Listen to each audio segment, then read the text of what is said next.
Good morning students. आज हम classical electrodynamics first की जो थर्ड यूनिट है उसका एक और टॉपिक है। मैक्सवेल इक्वेशन चल रही थी। पहली और दूसरी जो इक्वेशन है वो हमने निकाली थी। पहली इक्वेशन के दो रूप निकाले थे।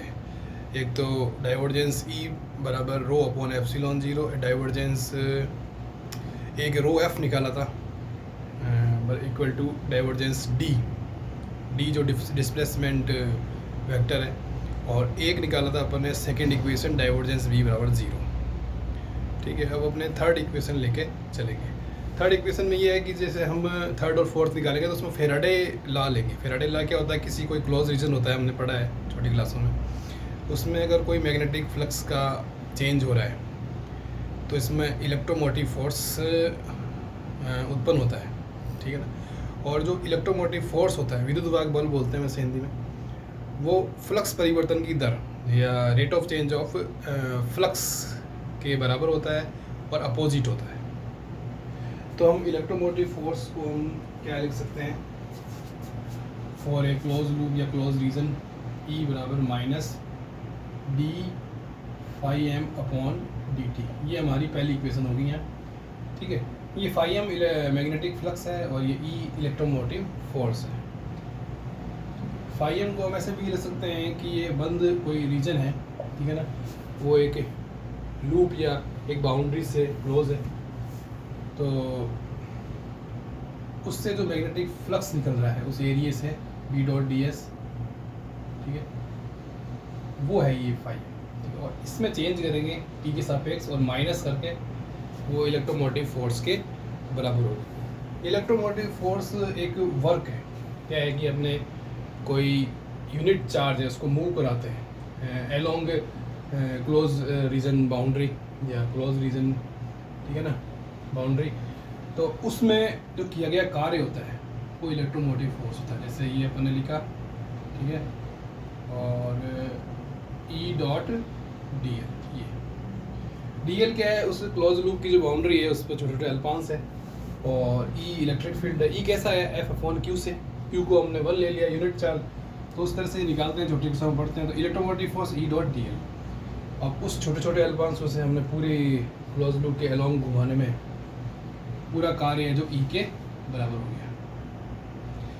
तो इस फाई एम का मान तो ये आ गया, और इस ई इलेक्ट्रोमोटिव फोर्स हम लिख सकते हैं ई एम एफ। इसका मान ये है, ये मान हम इक्वेशन 1 में रख देते हैं। सी इलेक्ट्रोमोटिव फोर्स, ये वर्क आ गया, ठीक है ना, equal minus D phi M D T. और फाई एम की जगह हम लिख सकते हैं integration B dot D S. फिर इसको और लिख सकते हैं E dot D L minus first ये समाकलन D B by D T dot D. तो इसको अभी सेकेंड लेके चल लो अपने, ठीक है ना।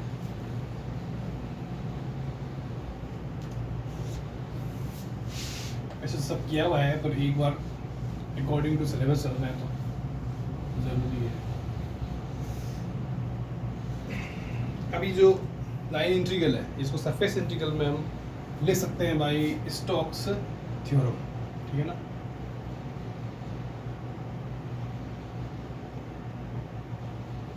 स्टोक थ्योरम से ये जो आपका लाइन इंटीग्रल है इसको हम चेंज कर सकते हैं सरफेस इंटीग्रल में। बस इलेक्ट्रिक फील्ड का हमें कर्ल लेना होगा, और ये सरफेस इंटीग्रल। मैंने ये बताया था कि इलेक्ट्रिक फील्ड का कर्ल 0 होता है। वो होता है जब अगर कोई पॉइंट चार्ज है सोर्स, ठीक है, या यूँ कह दो कि जो चार्ज है वो स्टैटिक है, स्थायी अवस्था में। चार्ज अगर मूव कर रहा है तो कर्ल ई 0 नहीं होगा, ठीक है, इस तरह से बस ध्यान रखना।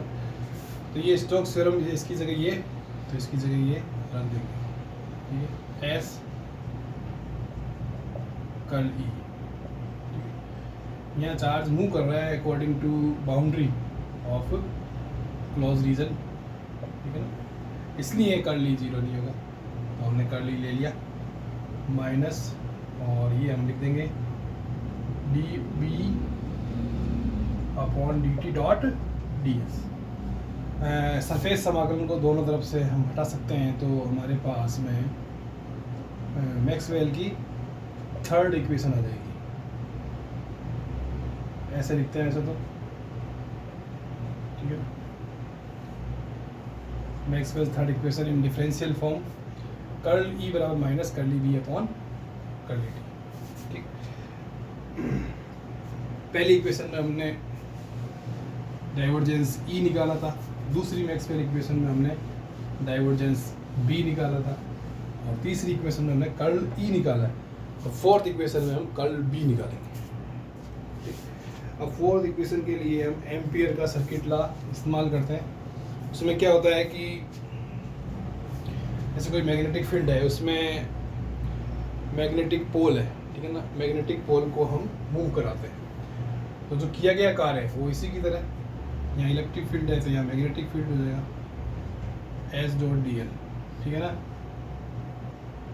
ये करंट के बराबर होगा। क्या है कि कोई मैग्नेटिक फील्ड है, कोई रीजन, उसकी बाउंड्री है, ठीक है, उस पर हम मैग्नेटिक पोल, एक मैग्नेटिक पोल को मूव कराते हैं। तो किया गया कार्य ये होगा आई। आई को हम लिख सकते हैं करंट डेंसिटी के रूप में जे डॉट डी एस, ठीक है ना। जे क्या है? Current density. करंट डेंसिटी मतलब I upon current upon area, area से गुणा करेंगे तो करंट आ जाएगा। तो आई को हम जे डॉट डी एस लिख सकते हैं। अब वही बात, ये लाइन इंटीग्रल है, इसको हम स्टोक्स थ्योरम का यूज़ करके सरफेस इंटीग्रल में चेंज कर देंगे, ठीक है। ये हमने कर दिया सरफेस इंटीग्रल में चेंज।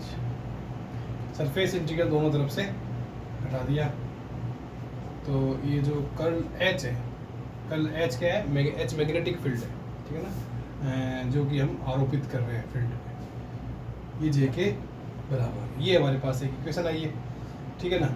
और अकॉर्डिंग टू हम फार्मूला कह दो या ये जो वेक्टर मैथमेटिक्स है, कर्ल वाली और डाइवर्जेंस वाली, उसको हम जानते हैं कि जो कर्ल होता है किसी वेक्टर का, उसका अगर डाइवर्जेंस लेते हैं तो जीरो होता है। मतलब हम लिख सकते हैं डाइवर्जेंस कर्ल एच, या लिख सकते हैं del dot L cross H, ठीक है ना, ये जीरो होता है। तो इस हिसाब से फिर हम लिखते हैं कि ये जो डाइवर्जेंस जे है, ये भी जीरो अगर लिखना है फिर होना चाहिए। परंतु हम इक्वेशन, जो इक्वेशन ऑफ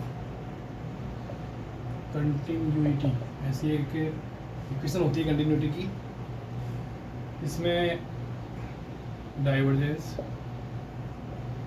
जे का मान होता है curly rho upon curly T. Rho वही free charge density, curly rho upon curly T, ये मान होता है। कहने का मतलब है ये जीरो नहीं होता है, ये कंटिन्यूटी इक्वेशन से मालूम, परंतु यहाँ हमारे पास में जीरो आ रहा है।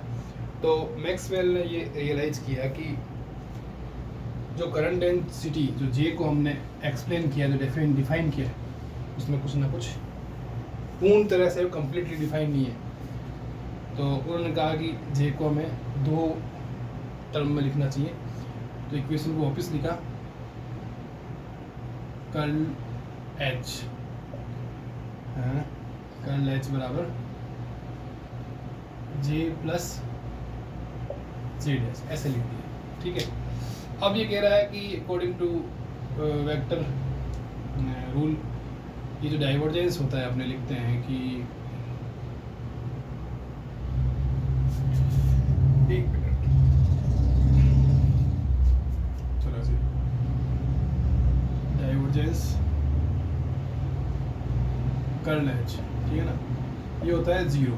तो इसमें फिर हम लिख सकते हैं कि जो डाइवर्जेंस जे है प्लस डाइवर्जेंस जे डैश है, इन दोनों का योग जीरो, ठीक। डाइवर्जेंस जे का मान ये होता है curly rho minus curly rho upon T.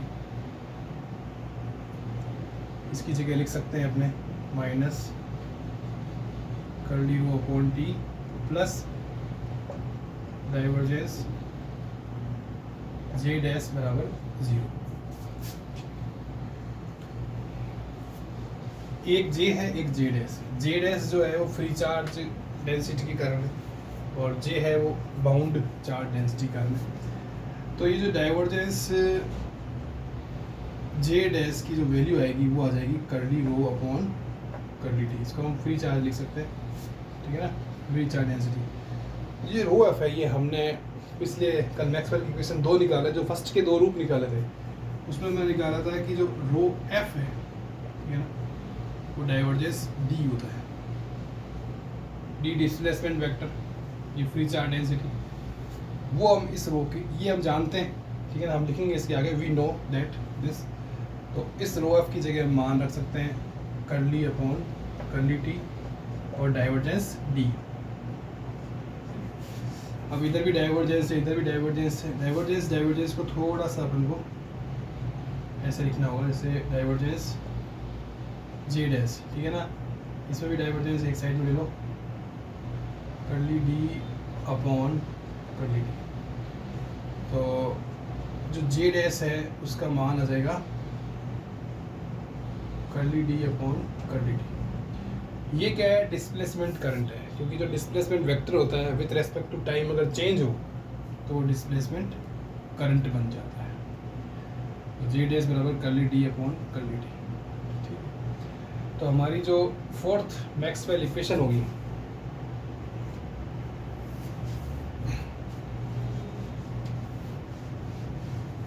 Fourth Maxwell equation होगी कर्ल एच, ठीक है। ये हम लिख सकते हैं कर्ल एच बराबर J plus curly D upon curly D, ठीक है। ये लिखा हुआ ना कर्ल एच बराबर जे प्लस जे, उस तरह से अपने तो ये हमारे पास एक इक्वेशन आ गई। This is the fourth equation of Maxwell fourth equation. अब इसको बी के रूप में लिखना है, तो बी बराबर होता है म्यू 0 एच। तो एच बराबर हम लिख सकते हैं बी अपॉन म्यू 0। तो इससे हम निकाल सकते हैं कर्ल, ठीक है, क्रॉस बी। बी क्या है, मैग्नेटिक इंडक्शन, चुंबकीय प्रेरण। ये म्यू 0 इसकी गुणा में चला जाएगा और J plus curly D upon curly D. ये हमारी फोर्थ इक्वेशन है इन डिफरेंशियल फॉर्म, ठीक है। अभी तक हमने इक्वेशन डिफरेंशियल फॉर्म में निकाली, ठीक है, क्योंकि शुरू में जो थी इक्वेशन पहली वो थी divergence E rho upon epsilon जी। और इसी में एक और रूप निकाला था अपने free charge density divergence D. फिर अपन ने थर्ड इक्वेशन निकाली curl E minus curly B upon T. फिर अपन ने निकाली ये इक्वेशन 4, ठीक है। इतना हुआ है, और करेंगे अभी मैक्सवेल इक्वेशन पे। Thank you very much.